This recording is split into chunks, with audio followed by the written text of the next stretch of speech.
We had a couple options of which gospel to read. The other one was the Annunciation, which we just heard on Monday with the Immaculate Conception.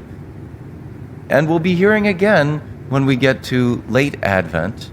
Of course, then again, today's gospel is the gospel for the fourth Sunday of Advent, and also will be read at late Advent. So, whichever one. But I chose this gospel not only because we heard the other one on Monday, but also because with this gospel, it's about Mary visiting Elizabeth to care for her in her time of need, as she was in the last 3 months of her pregnancy.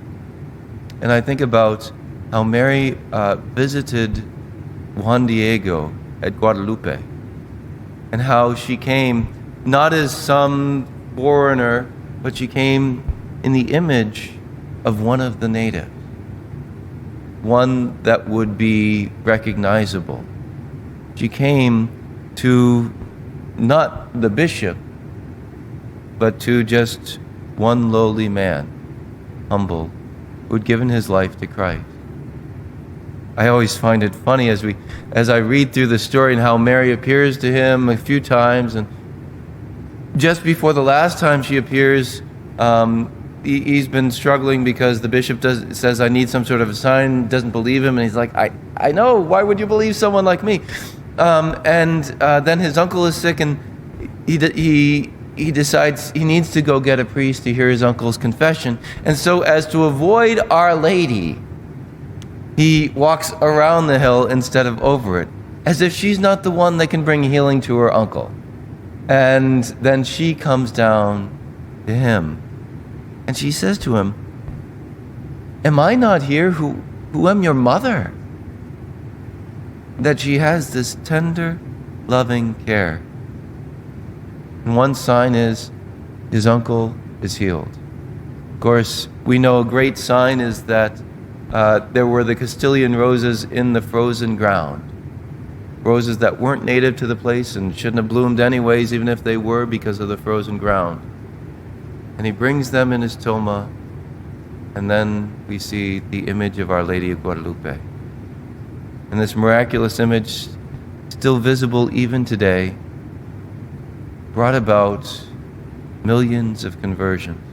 Even as 6 million Europeans were leaving the Catholic Church during this time for the Protestant Reformation, 6 million people from the New World entered very quickly after this into the Catholic Church. That we recognize that Our Lady was reaching out, drawing us to her heart. And she still draws us.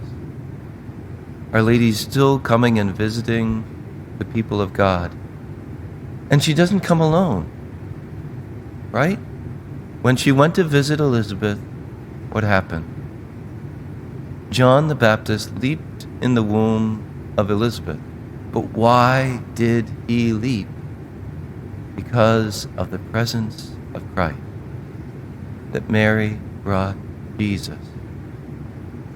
And as in the image of Our Lady of Guadalupe, she has that band around her waist showing that she was pregnant, bringing Jesus to these people. She brings Jesus to us. That's all she does. She never says, hey, look at me. Aren't I something special? She's always doing like she does at Cana in Galilee. Do whatever he tells you.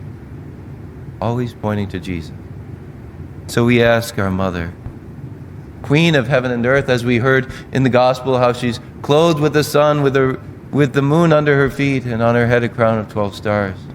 We ask this Queen, who is our mama, to come and to help draw us, bring us to Jesus, make us holy, draw us into the embrace of God's love.